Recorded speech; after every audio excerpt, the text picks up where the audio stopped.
friends, my name is Vandana and my channel name is CodeQ and my channel is based on programming language and software testing. इस channel में हम आपको ये बताएंगे programme को लिखते कैसे हैं और इसको एग्जीक्यूट कैसे करते हैं। जब प्रोग्राम एक बार एग्जीक्यूट हो जाता है, प्रोग्राम के बेस पे हम सॉफ्टवेयर बनाते हैं और उस सॉफ्टवेयर को हम टेस्ट कैसे करते हैं।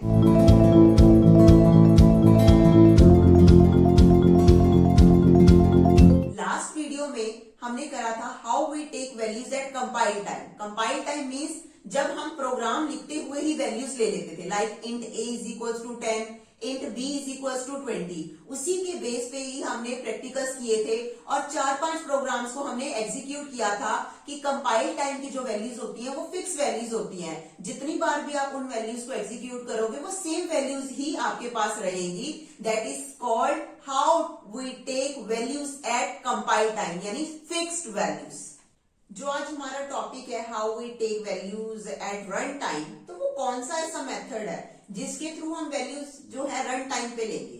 वो मेथड है, वो कीवर्ड है cin, CIN means C++ input. इसके थ्रू हम क्या करेंगे, सारी वैल्यूज जो है वो यूजर से लेंगे। यही एक कीवर्ड है जिसके थ्रू हम डिफरेंट यूजर से डिफरेंट इंस्ट्रक्शन हम सीन में देंगे और डिफरेंट यूजर से हम वैल्यू लेंगे।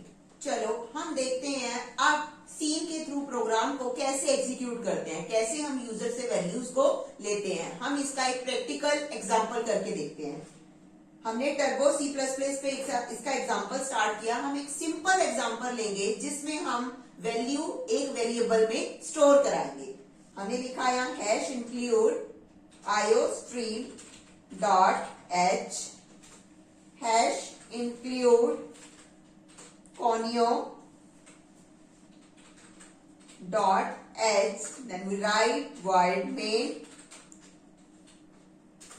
then we declare one variable int a, यानी a एक वेरिएबल है जिसकी डेटा टाइप क्या है, इंटीजर। वो अपने अंदर कौन सी वैल्यू स्टोर करेगा, इंट टाइप, इंटीजर टाइप। अब हमने यहां लिया सीन। अब हम इसके बाद एक कीवर्ड यूज कर रहे हैं सीन। इसी कीवर्ड के थ्रू हम यूजर से क्या लेंगे, वैल्यू लेंगे। सीन मतलब C++ इनपुट। अब हमें क्या चाहिए, यूजर से इनपुट चाहिए। इसके साथ हमने दो सिंबल्स को यूज किया जिसे हम बोलते हैं एक्सट्रैक्शन सिंबल। ये सिंबल्स हम किसके साथ यूज करते हैं, सीन के साथ यूज करते हैं यूजर से वैल्यू लेने के लिए। आप जितनी बार भी सीन यूज करोगे तो आपको ये जो आपने दो ग्रेटर देन यानी एक्सट्रैक्शन सिंबल को यूज किया है ये आपको लेने ही पड़ेंगे।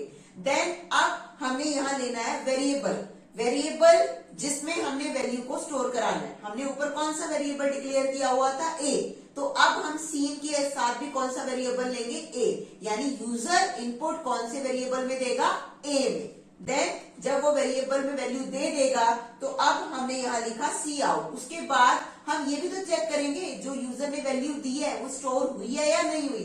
तो वो किसके थ्रू हमें पता चलेगा, सी आउट, यानी जो वैल्यू स्टोर हुई है सीन के थ्रू हम क्या करेंगे, देखेंगे मेमोरी में वो वेरिएबल में स्टोर है तो वो किसके थ्रू चेक करोगे आप, सी आउट के थ्रू। यानी सी आउट के साथ आपको ऑलरेडी मैंने लास्ट वीडियो में बताया ही था कि हम ये इंसर्शन सिंबल्स यूज करते हैं। जो ये दो लेस देन के सिंबल्स हैं ये हमेशा सी आउट के साथ यूज होते हैं। अब हम लिखेंगे सी आउट ए, बिकॉज हमारी जो वैल्यू है वो किसमें स्टोर हुई है, ए में।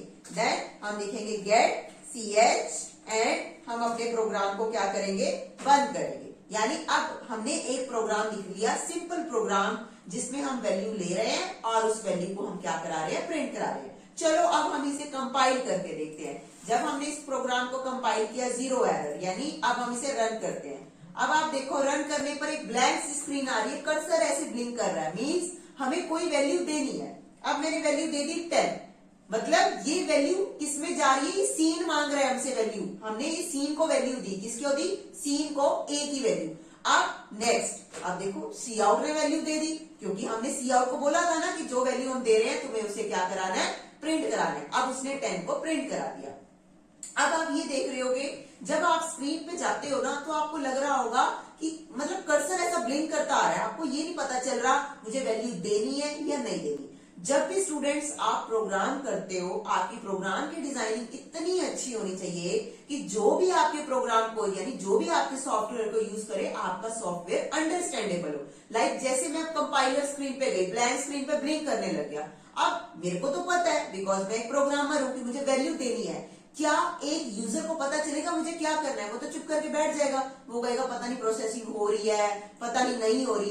तो हमें कैसे करना है, जितना ज्यादा हम प्रोग्राम की डिजाइनिंग अंडरस्टैंडेबल बनाएंगे उतना प्रोग्राम अच्छा होगा। वो कैसे करेंगे? देखो, मैंने सीन से पहले क्या किया, एक लाइन को ऐड किया। एक लाइन को ऐड किया, मैंने लिखा सी आउट में एंटर द वैल्यू ऑफ ए। आपको पता है जो चीज हम डबल क्वार्ट्स में लिखते हैं वो एज इट इज प्रिंट होती है। अब मैंने वैल्यू लेने से पहले यानी सीन से पहले ऐड कर दिया cout, enter the value of A. अब ये तो एज इट इज आ जाएगा। अब देखो आप प्रोग्राम में, जब हम प्रोग्राम को हमने रन किया कंपाइल करने के बाद, देखो अब क्या आ रहा है, एंटर द वैल्यू ऑफ ए। यानी अब आपको समझ आ गया ना, स्क्रीन पे आपको वो बोल रहा है वैल्यू को एंटर करो। यूजर को समझ में आएगा मुझे वैल्यू को क्या करना है, देना है। और मैंने वैल्यू को यहां पर दे दिया 10, तो उसके बाद आ गया आउटपुट 10। यानी अब आपका प्रोग्राम और अंडरस्टैंडेबल हो गया। अब आप देख रहे हो कि स्क्रीन पे जो आपने लास्ट इनपुट और आउटपुट थी वो भी आपकी शो हो रही है स्क्रीन पे। यानी आपको और ज्यादा मतलब अजीब सा लग रहा है, भी क्या ये तो पहले वाली भी शो हो रही है, आप कंफ्यूज हो जाओगे। तो आपको क्या, आप चाहते हो हर बार आपकी जो न्यू इनपुट है सिर्फ वही दिखाए, बैक वाली ना दिखाए। तो मैंने लास्ट वीडियो में भी बताया था कि हम वेरिएबल को डिक्लेयर करने से पहले स्क्रीन पे लिखते हैं क्लियर स्क्रीन। क्लियर स्क्रीन इसका मतलब क्या होता है कि जैसे ही प्रोग्राम एग्जीक्यूट हो, न्यू प्रोग्राम एग्जीक्यूट हो, पहले वाली आउटपुट क्या हो जाए, क्लियर हो जाए। अब कंपाइलर कहते हैं मुझे तो क्लियर स्क्रीन का मीनिंग पता नहीं है, तो इस क्लियर स्क्रीन का मीनिंग चेक करने के लिए कंपाइलर कहां जाएगा, लाइब्रेरी के पास। और अब वो लाइब्रेरी कौन सी है, हैश इंक्लूड conio.h। conio मतलब console input output dot H. जो ये ब्लैक स्क्रीन है, ब्लैक वाली यानी आउटपुट स्क्रीन है, इससे जितने भी फंक्शन डील करते हैं, जैसे क्लियर स्क्रीन किस पे वर्क करता है, आउटपुट स्क्रीन पे। जितने भी फंक्शन आपके आउटपुट स्क्रीन पे वर्क करेंगे वो सारे किस में आएंगे, conio.h में। अब आप अपने प्रोग्राम को एग्जीक्यूट करके देखिए क्लियर स्क्रीन करने से क्या होता है, राइट जब आपने देखा अब आपकी पहले वाली इनपुट चली गई, यानी पहले वाली इनपुट आउटपुट नहीं हुई, जो आपने फ्रेश प्रोग्राम को एग्जीक्यूट किया वही दिखा रहा है। अब आपको कह रहा है एंटर द वैल्यू ऑफ ए, आपने कर दी 20, आपके पास आउटपुट आ गई 20। ठीक है, अब आप आउटपुट को भी और अच्छा बनाना चाहते हो तो बेटा आप यहां लिख सकते हो, सीन के बाद आप सी आउट में डबल क्वार्ट्स में एक लाइन ऐड करो, output of A is equals to, मैंने आपको पहले भी बोला था कि जो चीज आप डबल क्वार्ट्स में लिखते हो वो एज इट इज। अब प्रोग्राम देखो, पहले प्रोग्राम में सी आउट में लिखा है एंटर द वैल्यू ऑफ ए, यानी वो एज इट इज आ जाएगा। उसके बाद क्या है, सीन, यूजर उसे वैल्यू देगा। फिर कंपाइलर चलेगा, लिखा आएगा आउटपुट ऑफ ए। कंपाइलर ए की वैल्यू कहां से लेगा, स्टोरेज से, जहां उसने ए की वैल्यू को स्टोर किया है। अब आप अपना प्रोग्राम देखो, enter the value of A, मैंने यहां पर एंटर द वैल्यू मैंने दे दी 90, output of A is equals to 90। यानी अब आपको कितना अच्छा लग रहा है, आपको सब समझ में आ रहा है कि आपने 90 दिया था और 90 को ही आपने क्या लिया, आउटपुट। क्लियर, ये तो था एक सिंपल प्रोग्राम। अब मैं आपको करके दिखाती हूं कि हम सीन के थ्रू 2 नंबर्स की एडिशन कैसे करते हैं। चलिए, अब मैंने यहाँ एक तो लिया ही हुआ है, अब मैंने यहाँ पर 3 वेरिएबल्स और एक ऑलरेडी करके रखा है, तो मैं 2 वेरिएबल्स और डिक्लेयर कर लेती हूँ इन बी कोमा सी। अब मैंने 3 वेरिएबल्स डिक्लेयर कर लिए, क्यों, क्योंकि फॉर्मूला क्या होता है, C is equals to A plus B. यानी मुझे A की वैल्यू भी लेनी है, B की वैल्यू भी लेनी है, दोनों ऐड होंगे, किसमें स्टोर हो जाएंगे, C में। अब मेरे A की वैल्यू मेरे पास यहां पर है, अब मैं किसकी वैल्यू लूंगी, B की। मैं यहां लिखूंगी cout enter the value of B is equals to, right. जब मैंने लिखा तो मैं इसको क्या कराऊंगी, C। मैंने कराया B को C। देखो बेटा, जब आप 2 वैल्यूज को ले लेते हो, आपने A की वैल्यू भी ले ली, B की। देखो हमारा प्रोग्राम कैसे चलता है, 3 चीजों से, 3 थिंग्स जो आपको याद रखनी है। पहले आपने यूजर से वैल्यू देनी है, सेकेंड आपने लॉजिक लगाना है, थर्ड आपने आउटपुट लेनी है। अब वैल्यूज ले ली। सेकेंड अब हमारा क्या आएगा, लॉजिक लगाना है। अब एडिशन का लॉजिक क्या होता है, C is equal to A plus B, means आपके A और B दोनों क्या होंगे, प्लस होंगे, और वैल्यू किसमें स्टोर होगी, आपकी C में, राइट। अब हम लिखेंगे output of addition is equal to, अब हमने आउटपुट ले लिया, अब हमारी आउटपुट किसमें है, C, राइट। हम प्रोग्राम को अब एग्जीक्यूट करते हैं। हमने किया, वो क्या दिखा रहा है, enter the value of A, मैंने 3 की। देन वो क्या कह रहा है, enter the value of B, मैंने 4 की।